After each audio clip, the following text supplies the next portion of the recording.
The alarm woke me before my own thoughts did. Red light spilled across the ceiling of my quarters, pulsing in time with a sound I had not heard in 11 years. A sound built only for one purpose: to tell every soul on this station that something above us had changed, and none of it was good. I was on my feet before I understood why. My name is Elias Voss, and that night I was still only a mid-level liaison officer, not yet the man the whole world would later call the last speaker. I pulled on my uniform with hands that would not stop shaking, and stepped into a corridor already filling with people who looked as frightened as I felt.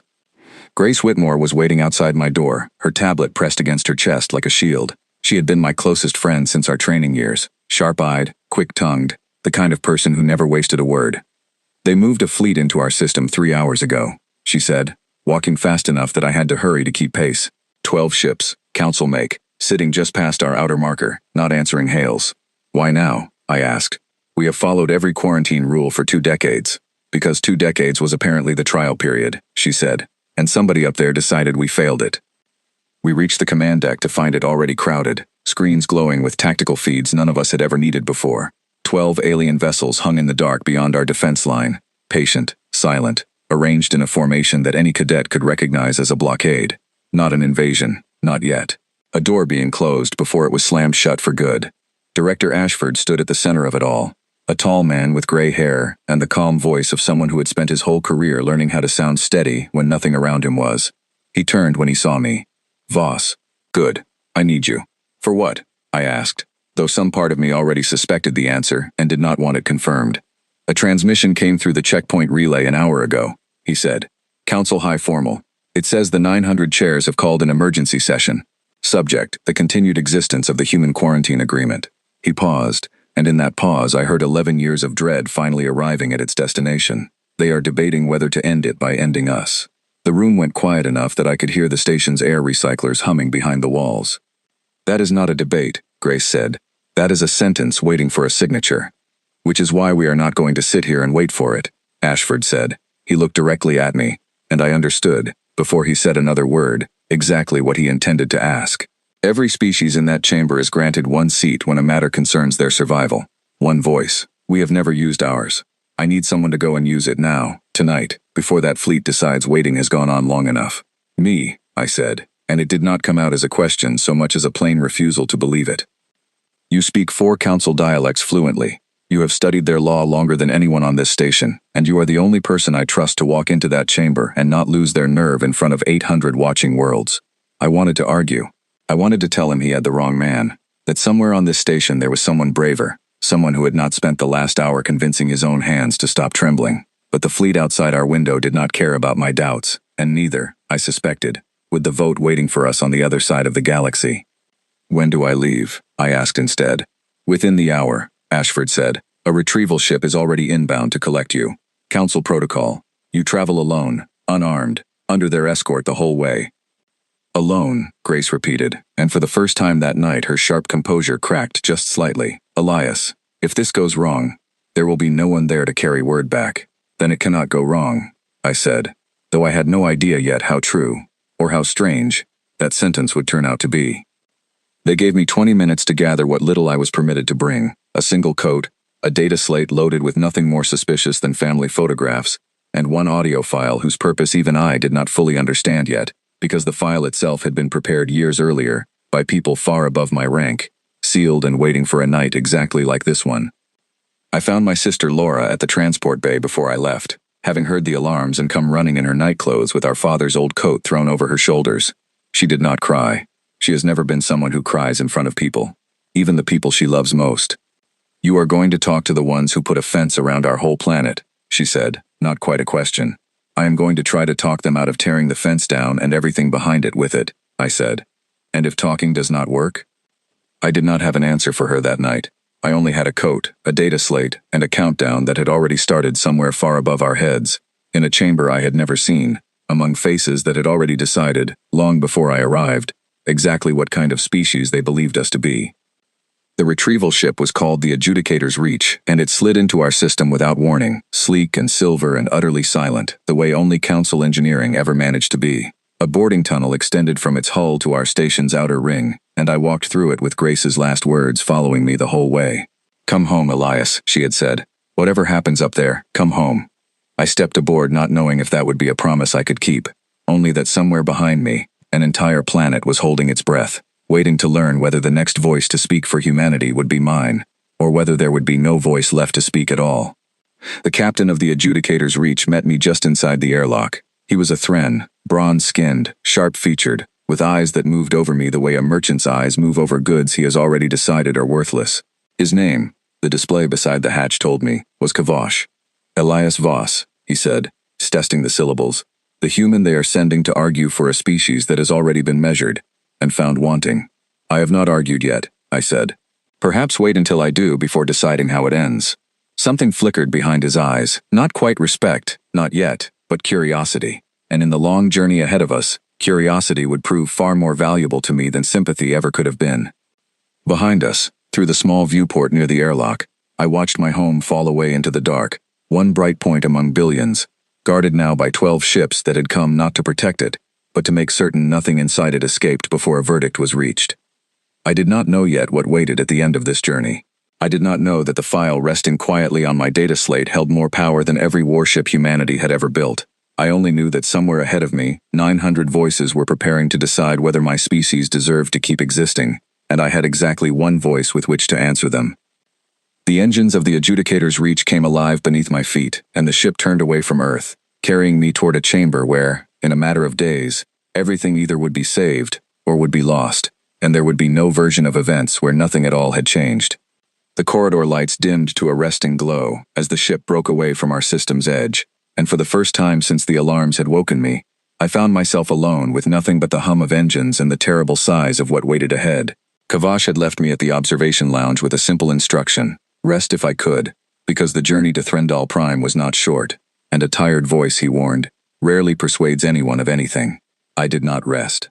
I sat with the data slate open in my lap, scrolling through the family photographs that had been placed there as harmless decoration, my mother in her garden, my father laughing at something out of frame, Laura as a child holding a fish twice the size of her arms. Beneath all of it, untouched, sat the single audio file no one on the station had explained to me in full, only that I was to play it if, and only if, the moment demanded something beyond words. I did not open it, not yet. I was too afraid of what listening to it alone, in the dark, might mean about how close we truly were to needing it. Grace's voice came to me from a recorded message she must have sent the moment the ship cleared our defense line, time to arrive once I was too far to answer back. I played it once, sitting very still. Elias, it began. By the time you hear this, you are already gone, and there is nothing I can say that will make that easier, so I am not going to try. I am going to tell you instead what I believe, because I think you need to hear it more than you need comfort. I believe you were chosen because you are the only person on this station who has never once, in 11 years, mistaken caution for weakness. Do not let a room full of frightened old species convince you that patience means we have nothing behind it. Come home. We will be waiting. I closed the message and sat with it a long while before the ship's gentle chime told me a jump gate was approaching, the first of 6 that would carry me across more distance than my entire species had crossed in the whole of its recorded history. The first jump gate hit me harder than I expected, a pull behind my ribs that made the whole ship groan around me, and when my vision cleared, the stars outside the viewport had rearranged themselves into a pattern I had never seen from any window on Earth. Kavash found me still gripping the armrest when he came to check on his unusual passenger. First jump is always the worst, he said, not unkindly. Your body has not yet learned to stop arguing with the physics. How many more? I asked. 5, he said. 11 days, if the corridors stay clear. And if they do not stay clear? He did not answer that question, and something in his silence told me it was not a question he wanted to answer honestly in front of me, not yet. The days that followed fell into an uneasy rhythm. I slept in short pieces, ate meals that tasted of nothing I recognized, and studied every scrap of council law I had brought with me until the words blurred together into a single long argument I could recite without thinking. Kavash, to my surprise, became something close to a companion during that stretch of silence between stars, though neither of us would have called it friendship yet. On the 4th day, he found me in the observation lounge again, watching a nebula bleed color across the dark outside the hull. May I ask you something, he said, off the record, as your people say. You may ask, I said. I make no promises about answering. Your species built nothing in 22 years of quarantine. No weapons detected, no forbidden research, nothing our sensors ever flagged as a threat. And yet the chairs speak of humanity as though you are a blade someone forgot to put away. Why does a species that built nothing frighten so many of my people so completely? I thought carefully before answering. because I understood even then that whatever I said to him might, in some form, reach the ears that mattered most before I ever set foot in that chamber. Perhaps, I said, your sensors were only ever built to find the kind of danger your own people already understand. A weapon that looks like a weapon. A fleet that looks like a fleet. It is possible we simply never gave you anything that matched the shape you were searching for. He studied me for a long moment, and I watched the curiosity in his eyes sharpen into something closer to concern. That is either the most reassuring thing a human has ever said to me, he said slowly, or the least. Perhaps it is both, I said, and left it there, because I had not yet decided myself which one was true. On the 6th day, an alert tore through the ship loud enough to send me from my bunk before I was fully awake. I reached the bridge to find Kavash already at his station, his crew moving with the tight, practiced urgency of people who had rehearsed this exact moment many times before, though clearly never with a human passenger aboard. What is happening? I asked. A patrol flagged us at the edge of the 4th corridor, he said, not looking up from his controls. Unregistered vessel matching our profile. They believe we may be carrying contraband, or worse, given the destination logged in our transit papers. Worse than contraband? You, Elias Voss, he said, there are those in this galaxy who would rather your voice never reached the chamber at all, and would consider intercepting this ship a reasonable price to pay for silence. My stomach dropped in a way that had nothing to do with the artificial gravity. Who would go that far? The same delegations who have spent 2 decades building their careers on the argument that your species should never have been contacted in the first place, he said. A quarantine ended peacefully makes them look foolish. A quarantine ended with your extinction makes them look correct. You can imagine which outcome they prefer. Before that alert ever sounded, on the 5th day of our journey, we had crossed paths with a lone trading vessel drifting near the edge of the 3rd corridor, its hull scarred from what looked like decades of honest, difficult travel. Kavash had slowed our approach to exchange the standard greeting required of any 2 ships meeting in open space, a courtesy I had assumed would take only a few minutes. The trader who answered our hail introduced herself as Petra Lindholm, a weathered woman with silver-streaked hair, and a voice roughened by years spent talking her way past customs officials on a dozen different worlds. She ran cargo between the Outer Council territories, she explained. Small goods, spare parts, nothing glamorous, and she had heard, through channels faster than any official broadcast, exactly who Kavash carried aboard his ship. The human, she said, studying me through the view screen with open curiosity. I did not expect to see one of you out here. Most of my customers still speak of your world the way children speak of a locked room in an old house. Something they are told to fear without ever being told why. I am hoping to change what they are told, I said. Are you? She said, and something in her tone made it clear she had heard promises like mine before, from other species, in other disputes, and had learned not to trust them easily. I trade with worlds on both sides of every council quarrel that has ever mattered. I have watched quarantines lifted before, Speaker Voss. I have also watched a few of them lifted only long enough for the worst outcome to happen anyway, once everyone stopped watching closely. Then perhaps you can tell me something useful, I said. You hear things official channels never bother repeating. Is there anything moving through this corridor I should know about, before I stand in front of that chamber? She considered the question longer than I expected, glancing briefly at something off-screen before answering. There is a rumor, she said carefully, that a handful of delegates who fought hardest for your quarantine 2 decades ago have grown nervous these past months, watching how quietly your species has behaved despite everything done to you. Nervous people sometimes make arrangements quietly, Speaker Voss, arrangements that never appear on any official schedule until it is far too late to stop them. What kind of arrangements? I asked. I only carry cargo, she said, not secrets. But I will tell you this for free, because I have found, in my years of trading, that a kindness costs nothing and sometimes returns a great deal. Watch the corridors you are not told to watch. That is where arrangements like these are usually made.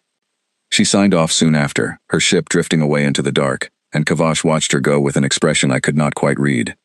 Do you trust her? I asked. I trust that traders like her survive by knowing things official channels do not, he said. Whether her warning means anything specific I cannot say, but I would be a poor captain if I ignored it entirely. It was that warning, more than anything else, that made the patrol encounter which followed a day later feel less like routine bad luck, and more like the first thread of something larger, beginning to pull taut. The patrol ship, a lean gray vessel bristling with weapon ports I did not need a military background to recognize as serious, closed the distance between us with the unhurried confidence of something that expected no resistance. Kavash opened a channel, and a voice on the other end, clipped and impatient, demanded we power down for inspection. This vessel operates under direct council writ, Kavash answered, his voice utterly steady, though I noticed his hand had not left the console. Carrying an accredited last speaker to an emergency session of the 900 chairs, Interference with this transit is a violation you will need to answer for personally, and I promise you, the ones waiting at the other end of my writ do not forgive such violations quietly. There was a long pause on the other end, long enough that I found myself holding a breath I had not realized I was holding. "Writ confirmed," the voice finally said, cold and clearly unhappy about it. "You are cleared to proceed. This encounter will be logged, as will your attempt to delay a matter of galactic importance," Kavash answered, and closed the channel before the other captain could respond. The patrol ship peeled away, and the bridge exhaled as one body. I realized my hands were shaking again, the same tremor from the night the alarms first woke me, and I hated myself a little for how easily it had returned. "That was close," I said. "That was routine," Kavash corrected, though the tightness around his eyes told a different story. "There will be others before we reach Threndal Prime. Some may not stop at demanding an inspection." "Then why help me?" I asked. "You owe my species nothing. You laughed at me on the day we met." "I did," he admitted, "and I have thought of very little else since.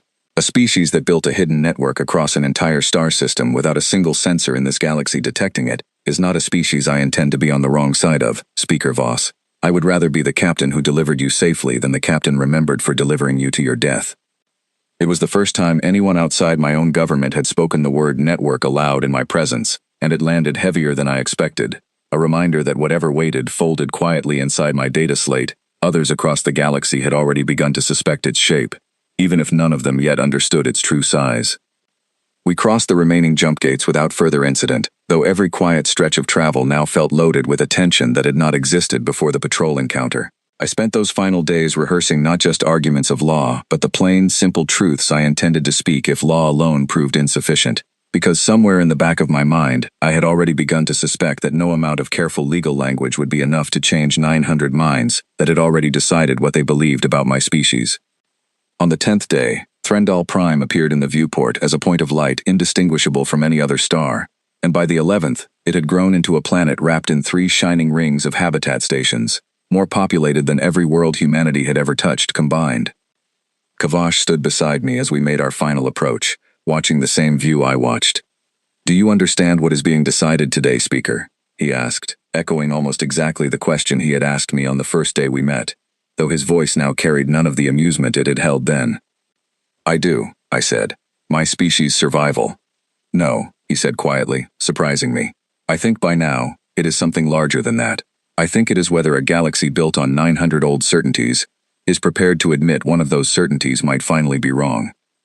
The ship began its descent toward the chamber's docking spire, and somewhere below us, in a bowl of golden light 3 kilometers across, 900 delegates were already gathering to decide, once and for all, whether the voice I carried inside a single unopened audio file would ever need to be heard at all, or whether it would arrive too late to matter. I closed my eyes, steadied my breathing, and reminded myself of the one truth I had carried with me since the moment Director Ashford first asked me to go. I had not been sent to beg.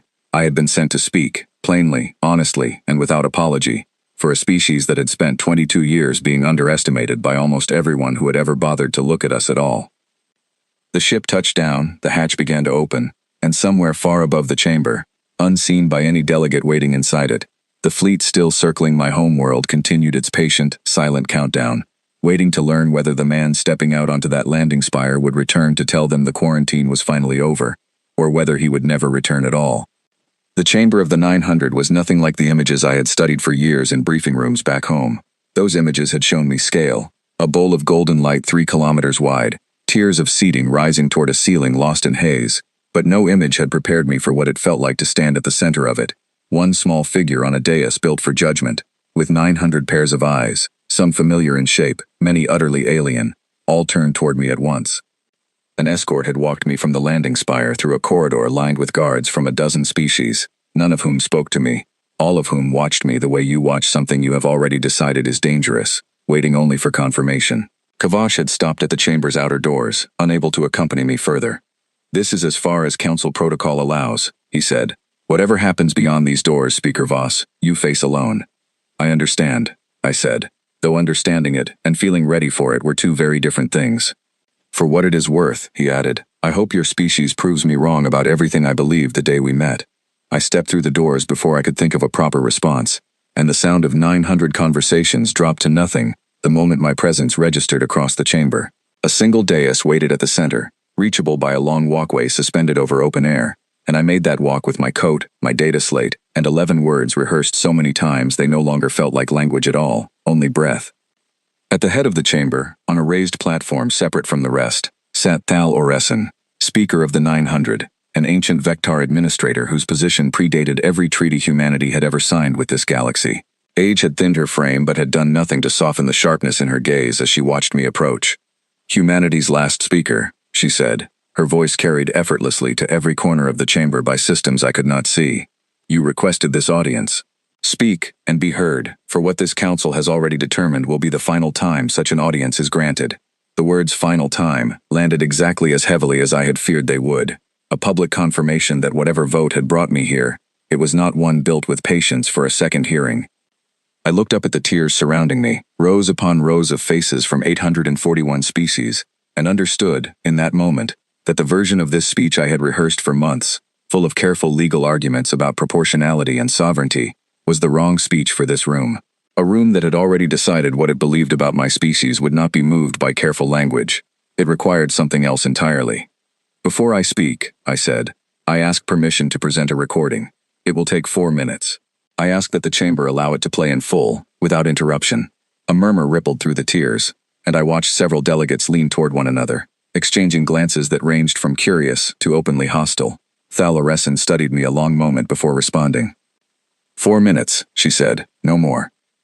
I placed the data slate on the small pedestal built into the dais for exactly this purpose, and pressed the single control that activated the file I had carried across the galaxy, without ever once listening to it myself. It began not with words but with a simple status log, rendered in plain council standard, scrolling steadily across the vast projection screens that rose behind me for every delegate to read. It described, in careful, unemotional language, the existence of a network built entirely within the empty space between my home system's checkpoints and its sun, a stretch of space no treaty had ever thought worth monitoring because nothing had ever been built there before. As the log continued, murmurs turned to open exclamations. I watched delegates across multiple tiers rise from their seats, some in anger, some in what looked unmistakably like fear. A representative from a species I recognized as Storie, tall and silver-skinned, shouted something in a dialect too fast for my translator to catch cleanly, though the tone required no translation at all. The recording reached its final line as the 4 minutes ended, and the words hung projected above the entire chamber, for every delegate present to read for themselves. All primary and secondary relay nodes report ready status, awaiting confirmation from the last speaker. Estimated time to full defense saturation across all currently orbiting council vessels, should activation become necessary, 11 minutes. The chamber fell into a silence unlike anything I imagine it had held in its 11,000 years of history, a silence so complete that I could hear my own pulse in my ears. "You built this," Thal Oreson said finally, her voice quieter than before, though it carried no less weight for the change. "During the quarantine you were told existed for your own containment. We built it because we were told, quite plainly, by this very chamber, that our existence had already been judged dangerous before we were ever given the chance to prove otherwise," I said. "You built a wall around us, and then stopped watching what happened on the other side of it, because you assumed a species behind a wall has no reason to keep working. That assumption was the only mistake we ever needed you to make."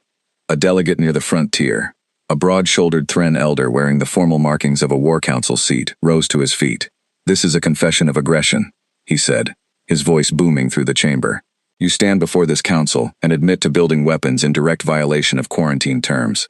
"I stand before this council and admit to building a deterrent," I corrected, keeping my voice level, though every part of me wanted to match his volume. "There is a difference, and I believe every species in this room understands that difference intimately, because every species in this room has, at some point in its own history, built exactly such a thing to protect itself from a neighbor it did not yet trust."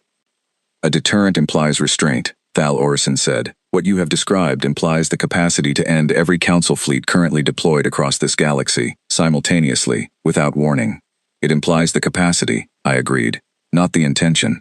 There is a wide and important distance between those two words, Speaker of the 900, and I did not cross this galaxy alone, unarmed and without escort, to close that distance.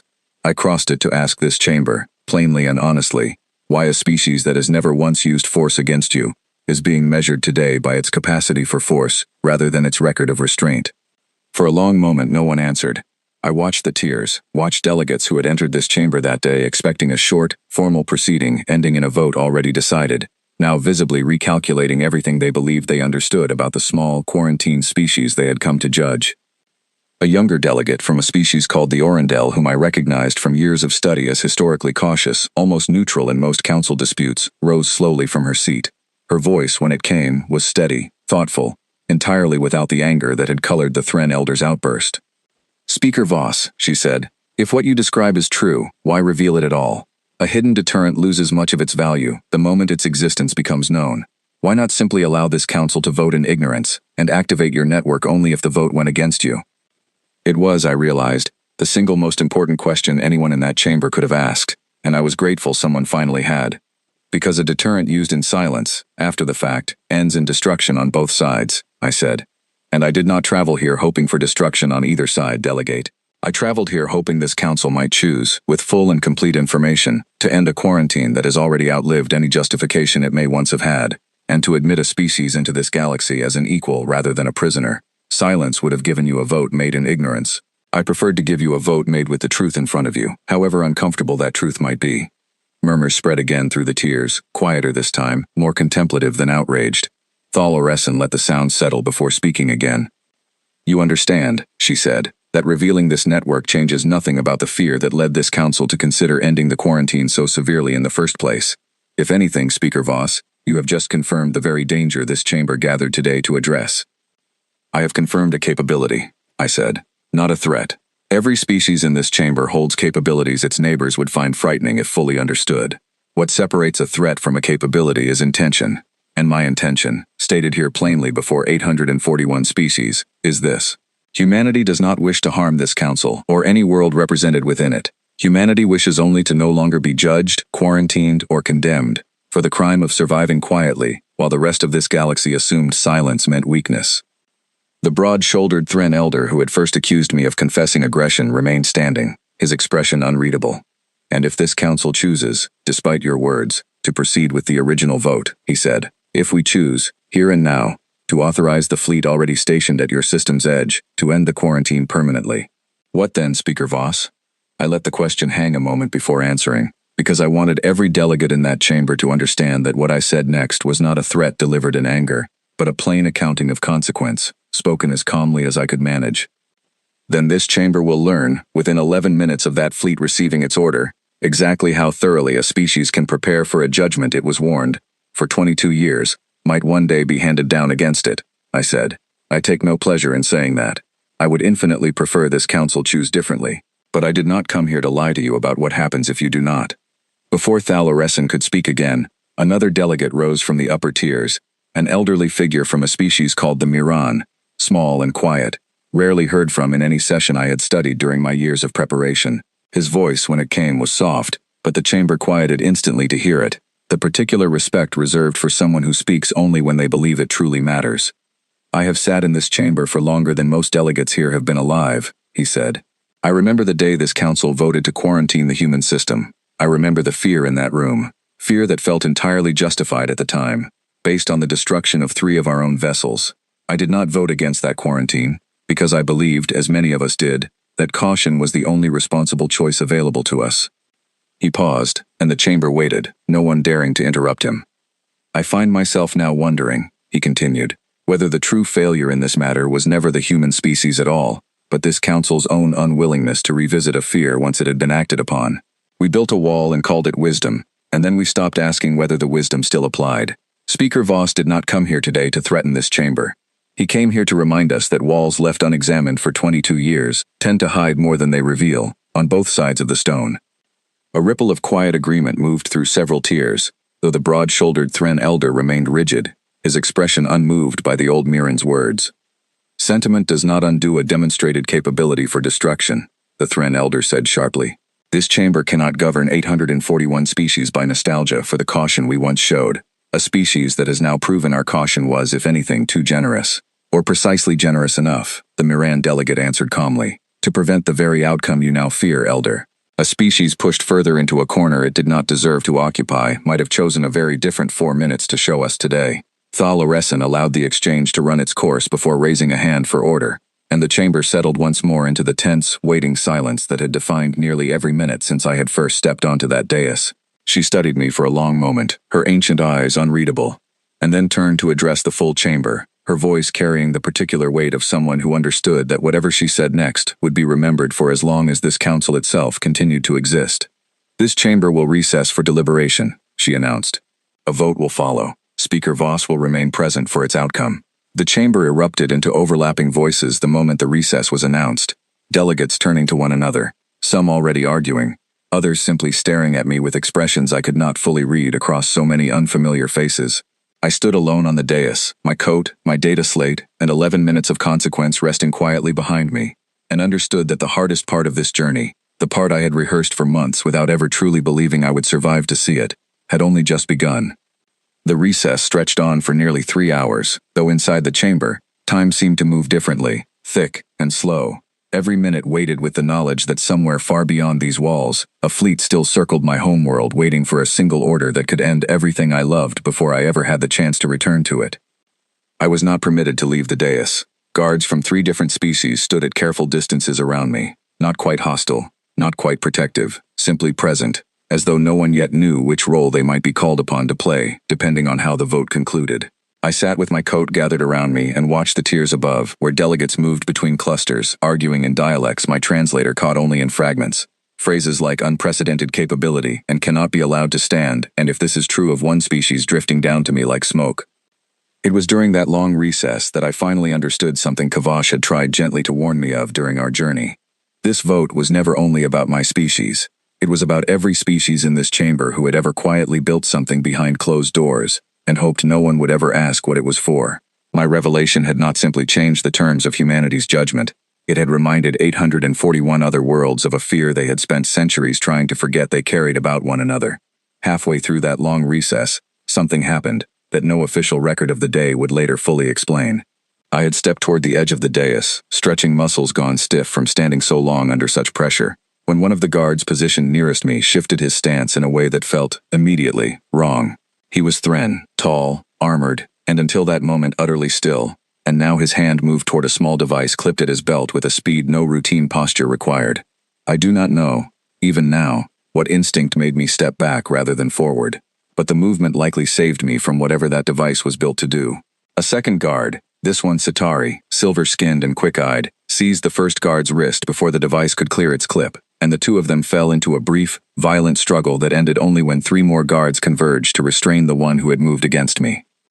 The chamber's own security swept in within seconds, and the offending guard was removed before I could see his face clearly enough to recognize him again, though I noted, with a chill that took hours to fade, that he wore markings I recognized from my studies as belonging to a security detachment personally staffed by the same broad-shouldered Thren elder, who had twice risen to challenge me. Kavash, informed of the incident soon after by a runner sent from the chamber, arrived within minutes, his expression tight with a fury I had not seen from him before. "Are you harmed?" he asked, checking me over as though he expected to find some injury I had not yet noticed myself. "I am fine," I said, though my hands had begun trembling again, the same tremor from the night the alarms first woke me. "What was that device?" "A disruption charge," he said grimly. "Small, difficult to trace, designed to look like a malfunction rather than an attack, if it had been used. Whoever authorized that guard's placement clearly hoped this vote would never need to conclude at all. Will there be consequences?" I asked. "There will be an inquiry," he said. "Whether it produces consequences depends entirely on how many delegates in that chamber decide today that consequences are worth the trouble of pursuing against someone powerful enough to have arranged this in the first place." He studied me a moment longer, some of the fury softening into something closer to concern. "You should know, Elias, that whatever protection council law promises a sitting speaker, it clearly was not enough today. I would ask that you remain close to me, or to security I personally trust, for whatever remains of this proceeding." I nodded, my pulse still loud in my own ears, and understood, more clearly than any legal briefing had ever managed to teach me, exactly how much danger a single unfinished vote could still carry, even after the arguments themselves had already been spoken. It was into that unsettled quiet, not long after, that a voice startled me from my thoughts. The younger Orendel delegate, the one who had asked the most important question in the earlier session, approached the edge of the dais, close enough to speak quietly without the guards intervening. "Speaker Voss," she said, "my name is Alara Bright, though that is a rough translation of my given name into your language. I wish to speak with you before the vote resumes." "I am listening, Delegate Bright," I said. "There are factions within this chamber who believe your revelation was itself an act of aggression," she said, "regardless of your stated intentions. They argue that a species capable of hiding such a network from Council censors for 22 years cannot be trusted regardless of what it claims to want now. I understand the argument, I said. I do not believe it is wrong to fear a capability like the one I described. I only hope this chamber can separate that fear from the question of what my species has actually done with the years it was given, which is nothing more than exist quietly, trade honestly within the narrow terms it was allowed, and wait for a chance to be judged fairly. There is another faction, she continued, glancing briefly toward the tiers above, led by delegates who voted most fiercely for the original quarantine 2 decades ago. They see this revelation not as a reason for caution, but as vindication. Proof, in their eyes, that their original fear of your species was correct all along, and that the only reasonable response now is to act before such a network can ever be used against them. My chest tightened at that. And which faction do you believe holds the larger voice in this chamber today, Delegate Bright? She hesitated before answering, and something in that hesitation told me the truth before her words did. I do not know, she admitted. This vote will likely be closer than any this chamber has held in generations. She glanced once more toward the upper tiers before leaning slightly closer, lowering her voice further still. There is something else you should know, Speaker Voss, though I ask that you never repeat where you heard it. 3 nights ago, before this session was even formally called, several of those 206 met privately in a chamber not meant for such gatherings. I was not present, but a colleague I trust was, quietly, in a capacity that required her presence for unrelated reasons. She tells me the discussion was not about whether to vote against you, it was about what to do if the vote did not go their way regardless. My chest tightened. What did they discuss doing? She would not say precisely, Alara Bright admitted. Only that the word contingency was used more than once, and that the Thren Elder you have already crossed words with twice today was among the loudest voices in that room. She straightened, glancing again toward the tiers as though worried her absence had already been noticed. I tell you this not because I know what it means, but because I believe you deserve to walk out of today's vote, whatever its outcome, with clear eyes about what may still follow it. Thank you, Delegate Bright, I said, meaning it more than the simple words could carry. Why tell me at all? You owe my species nothing.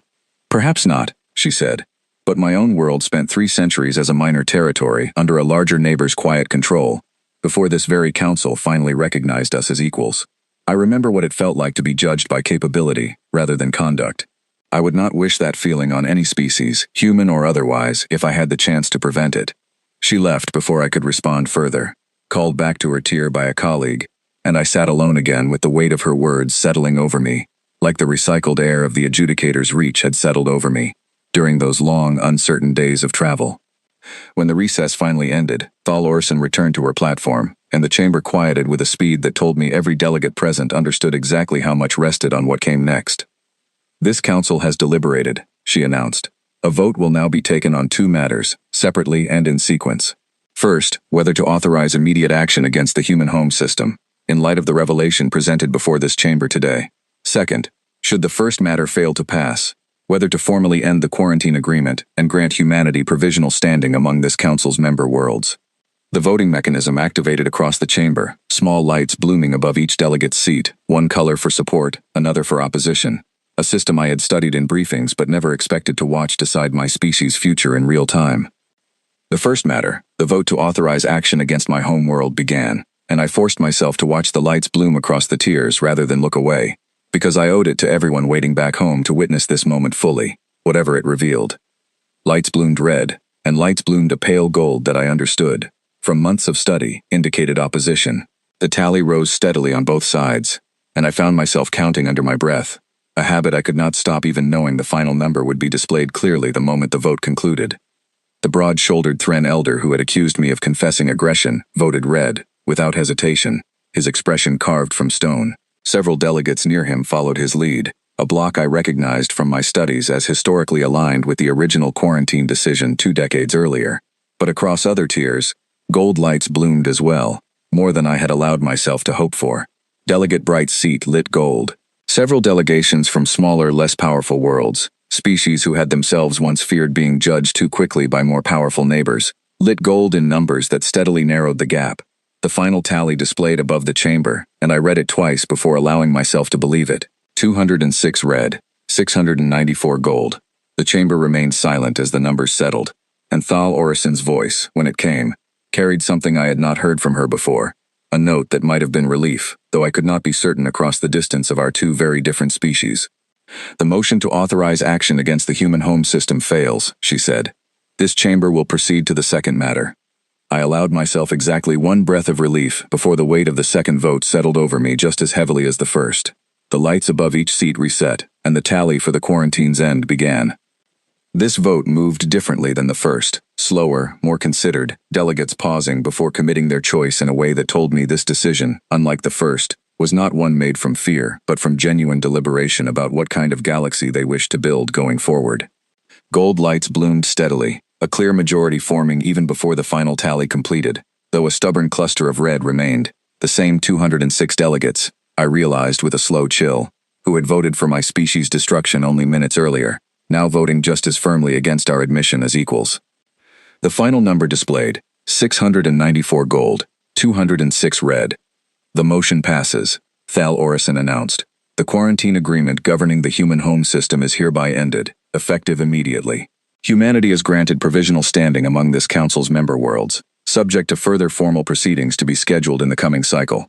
The chamber erupted, not in celebration, but in a complicated wave of overlapping reactions, some delegates rising to offer what I understood, from their body language, to be cautious approval, others remaining seated, arms crossed, faces unreadable, and a smaller cluster near the front tiers, the same 206 who had twice voted against my species, sitting utterly still, their expressions carved from something that looked, even across the vast difference of species, unmistakably like fury.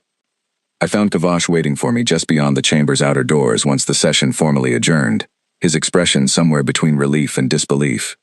"You did it," he said. "I did not think, even after everything I witnessed on our journey here, that I would be saying those words today." 694 voices believed it was worth doing, I said. I only provided the reason. 206 did not, he said, and something in the careful way he said it told me he had noticed the same thing I had noticed, watching those particular delegates during the final tally.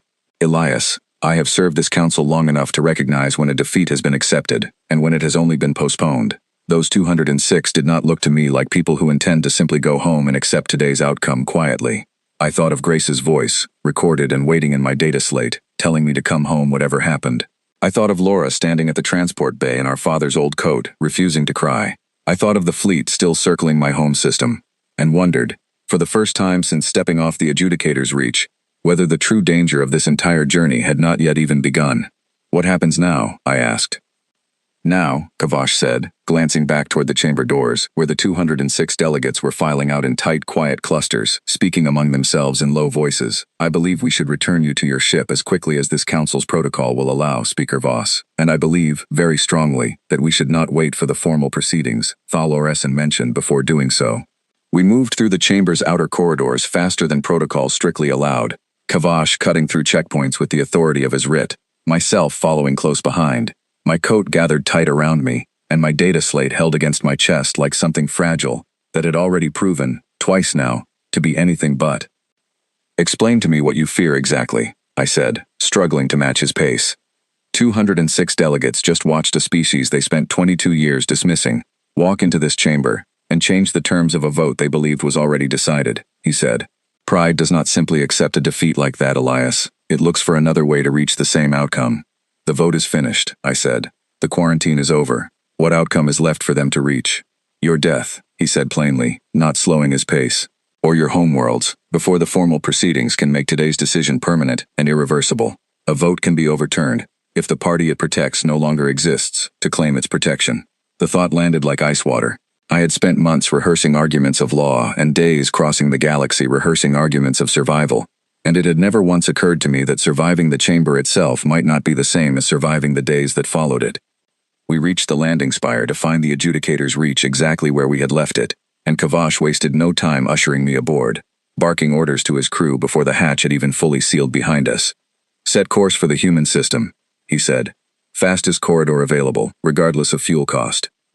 "Captain," one of his officers said, hesitating. "The fastest corridor passes directly through space currently being monitored by Thren compact vessels. Given the political tensions following today's vote, that route carries significant risk." "Every route carries risk today," Kavash said. "I would rather risk a corridor than risk arriving too late to matter." We broke away from Threndal Prime's gravity well faster than any departure I had experienced on the journey out, and I felt the first jump gate pull at my ribs again, this time welcoming the discomfort, because every jump meant distance closed, and distance closed meant home drew closer. On the third day of our return journey, an alert tore through the bridge exactly as it had on the outbound leg, though this time Kavash's expression carried none of the calm reassurance he had offered before. Unregistered vessel formation, an officer reported. Matching signatures logged to Thren compact military assets. 6 ships. Course intercepts ours in approximately 40 minutes. Not a patrol, Kavash said quietly, almost to himself. A strike group. Belonging to whom? I asked, though I already suspected the answer. Delegates do not command warships directly, Kavash said, but delegates with enough influence and enough anger can convince a compliant admiral to act before formal orders catch up with him. I would wager everything I own that somewhere among those 6 ships flies an admiral who answers, quietly, to one of the 206. What do we do? I asked. We cannot outrun them on this corridor, Kavash said, already working the console with quick, practiced movements. But we do not need to outrun them, Elias. We only need to survive long enough to reach a jump gate they are not prepared to follow us through. He explained, as the minutes ticked away, that the adjudicator's reach carried a rarely used capability. An emergency short jump reserved for diplomatic vessels in genuine crisis, one that consumed almost the entirety of the ship's reserve power, but could carry us directly into the outer edge of my home system, bypassing 3 full corridors of travel in a single desperate leap. Why not use it from the start? I asked. Because it can only be used once per journey, and only in confirmed emergency, he said, and because until 40 minutes ago, I did not believe we were in one. The strike group closed steadily on our position, their formation tightening the way a predator's does before it commits fully to a chase.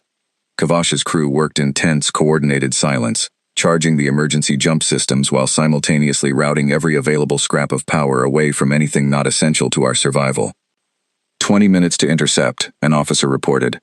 15 minutes to jump readiness, Kavash answered. We will not make it in time to avoid contact entirely. Then what do we do for those 5 minutes? I asked. We convince them contact is not worth the cost, he said, and turned to me with an expression I had not seen from him before, something between apology and resolve. Elias, does your species network extend this far? Could it reach us here, if needed? I thought of the audio file, and the plain, careful log it had described, relay nodes built entirely within my own system's dead space. Nowhere near this corridor, nowhere near this ship. No, I admitted. Whatever protection I promised, the chamber exists only around my home world. It cannot help us here. Then we have only this ship, and whatever nerve remains between the two of us, he said, and opened a channel toward the approaching strike group before I could ask him what exactly he intended to say. This vessel operates under Council diplomatic writ, he announced, his voice carrying none of the fear I knew he must have felt. Carrying the accredited human representative whose testimony this chamber accepted only 3 days ago in a lawful, recorded vote. Any action taken against this vessel will be logged, permanently, as an attack against a sitting council delegate, regardless of which admiral's signature authorized it, and regardless of which delegate's anger inspired that signature. Silence answered him for a long, unbearable stretch, long enough that I watched the strike group's formation on our tactical display, still closing, still tightening, giving no indication his words had landed at all. Then, slowly, the lead vessel's course shifted, a fractional adjustment that would have meant nothing to an untrained eye but meant everything to the officers watching our screens with held breath. The formation began to loosen. They are breaking off, an officer said, disbelief plain in her voice.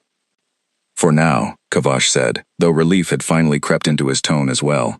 An admiral willing to act on a delegate's private anger is rarely willing to have that action logged formally against his own name. Today, that hesitation was enough. We reached the jump gate without further incident, and the emergency short jump carried us across the remaining distance in a single wrenching pull that left every person aboard gasping, but delivered us, finally, to the outer edge of my home system, close enough that I could see, on our approach display, the 12 ships still circling my world, patient, silent, exactly as they had been the night I left. A transmission reached us moments later, carrying a voice I had not expected to hear so soon, Director Ashford, his tone carefully controlled but unable to fully hide the strain beneath it. Voss, he said, we received word from the council relay an hour ago. The vote passed. The quarantine is ended. He paused. We also received word, separately, of an unauthorized strike group operating near your return corridor. Tell me you are alive to explain that to me in person. I am alive, Director, I said, my voice rougher than I expected. And I would very much like to explain it in person, from somewhere with solid ground beneath my feet. The 12 ships still circling my world began, one by one, to to alter their formation as the Council's official confirmation reached them, their patient blockade dissolving into a loose, watchful presence that no longer resembled a noose, so much as a formality waiting to be dismissed entirely. I stood in the observation lounge of the adjudicator's reach as we made our final approach, watching my home world grow from a point of light into the familiar blue and green sphere I had left what felt like a lifetime ago, though it had only been 11 days. Kavash joined me there, quiet for a long moment before speaking. "You will go home, to a world that no longer lives behind a wall," he said. "That is no small thing, Elias Voss." "No," I agreed. "It is not." "And the 206, he said. "I do not believe today's outcome ends their anger. I believe it only delays it." I thought of Alara Bright's careful warning, of the fury I had seen carved into the faces of those delegates as the final tally displayed above the chamber, and understood that Kavash was almost certainly right. Some fights end cleanly, others simply change shape and weight. "Then we will be ready for whatever shape it takes next," I said, the same way we were ready this time, quietly, patiently, and without ever mistaking caution for weakness. The ship touched down on my home station's landing platform, and the hatch opened to reveal Grace Whitmore standing exactly where I had left her, tablet still pressed against her chest, though her expression now carried something closer to disbelief than fear. Beside her stood Laura, our father's old coat still draped over her shoulders, finally, openly, crying. I stepped off the adjudicator's reach onto solid ground for the first time in 11 days, carrying a data slate that had once held a single unopened file capable of changing the fate of an entire species, and a coat that had traveled farther than any garment in my family's history. And I understood, standing there with the people I loved gathered around me, that whatever came next, whatever shape the anger of 206 delegates eventually took, my species had finally been given something it had waited 22 years to receive. Not mercy, not forgiveness, simply the chance, at long last, to be judged as an equal, and to answer, on our own terms, whatever the galaxy asked of us next. 3 weeks passed before Kavash's warning proved itself entirely correct. I had returned to a quieter life than I expected, meeting with Director Ashford and a small circle of advisors to plan for the formal proceedings still to come, when Grace found me late one evening with a message flagged urgent from a source she would not name over open channels. "It is from Alara Bright," she said, once we were somewhere private enough to speak freely, sent through a relay she was clearly not supposed to have access to. The message was short, careful, worded exactly the way I imagined a delegate would word something she intended to be deniable, if ever discovered. It said only that a private vessel, unregistered, had departed Threndal Prime's outer ring 4 days earlier, carrying, among its listed crew, several names belonging to close associates of the Thren Elder, who had twice challenged me in the chamber. Its declared destination was a routine survey mission in unclaimed space. Its actual course, according to whoever had passed this information to Alara Bright, bent quietly toward the very dead zone between our checkpoints and our sun, the empty stretch of space I had described to the entire council only weeks earlier. "They are testing it," Grace said, once I had finished reading, "or trying to disable it before the formal proceedings make the quarantine's end permanent and impossible to reverse." "Either way," I said, "they are flying directly into the one place I told 900 delegates, on the record, holds a working defense network." "Do we warn them?" Grace asked. "Do we send some kind of signal, tell them to turn back before it is too late?"